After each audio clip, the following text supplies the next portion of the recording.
Now the famine was severe in the land.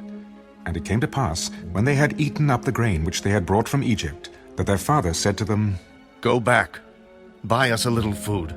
But Judah spoke to him, The man solemnly warned us, saying, "You shall not see my face, unless your brother is with you. If you send our brother with us, we will go down and buy you food. But if you will not send him, we will not go down. For the man said to us, You shall not see my face, unless your brother is with you." Why did you deal so wrongfully with me as to tell the man whether you had still another brother? The man asked us pointedly about ourselves and our family, saying, "Is your father still alive? Have you another brother?" And we told him according to these words. Could we possibly have known that he would say, "Bring your brother down"? Then Judah said to Israel his father, Send the lad with me, and we will arise and go, that we may live and not die. Both we and you, and also our little ones. I myself will be surety for him. From my hand you shall require him. If I do not bring him back to you and set him before you, then let me bear the blame forever. For if we had not lingered, surely by now we would have returned the second time. If it must be so, then do this. Take some of the best fruits of the land in your vessels and carry down a present for the man. A little balm and a little honey, spices and myrrh, pistachio nuts and almonds.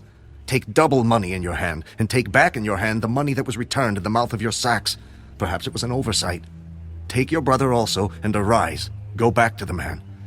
And may God Almighty give you mercy before the man, that he may release your other brother and Benjamin. If I am bereaved, I am bereaved. So the men took that present and Benjamin, and they took double money in their hand, and arose and went down to Egypt, and they stood before Joseph. When Joseph saw Benjamin with them, he said to the steward of his house, "Take these men to my home, and slaughter an animal, and make ready, for these men will dine with me at noon." Then the man did as Joseph ordered, and the man brought the men into Joseph's house. Now the men were afraid, because they were brought into Joseph's house. It is because of the money, which was returned in our sacks the first time, that we are brought in, so that he may make a case against us and seize us, to take us as slaves with our donkeys. When they drew near to the steward of Joseph's house, they talked with him at the door of the house. "Oh, sir, we indeed came down the first time to buy food, but it happened when we came to the encampment that we opened our sacks, and there each man's money was in the mouth of his sack, our money in full weight. So we have brought it back in our hand." And we have brought down other money in our hands to buy food. We do not know who put our money in our sacks. Peace be with you. Do not be afraid. Your God and the God of your father has given you treasure in your sacks. I had your money. Then he brought Simeon out to them.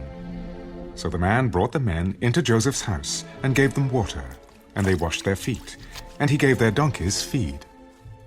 Then they made the present ready for Joseph's coming at noon, for they heard that they would eat bread there. And when Joseph came home, they brought him the present, which was in their hand, into the house, and bowed down before him to the earth. Then he asked them about their well-being. "Is your father well? The old man of whom you spoke? Is he still alive?" Your servant, our father, is in good health. He is still alive. And they bowed their heads down and prostrated themselves. Then he lifted his eyes and saw his brother Benjamin, his mother's son. "Is this your younger brother of whom you spoke to me? God be gracious to you, my son." Now his heart yearned for his brother. So Joseph made haste and sought somewhere to weep. And he went into his chamber and wept there.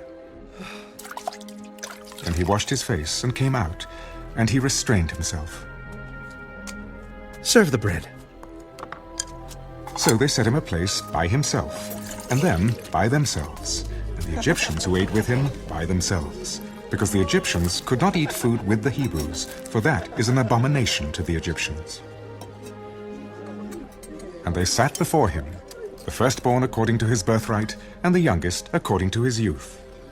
And the men looked in astonishment at one another.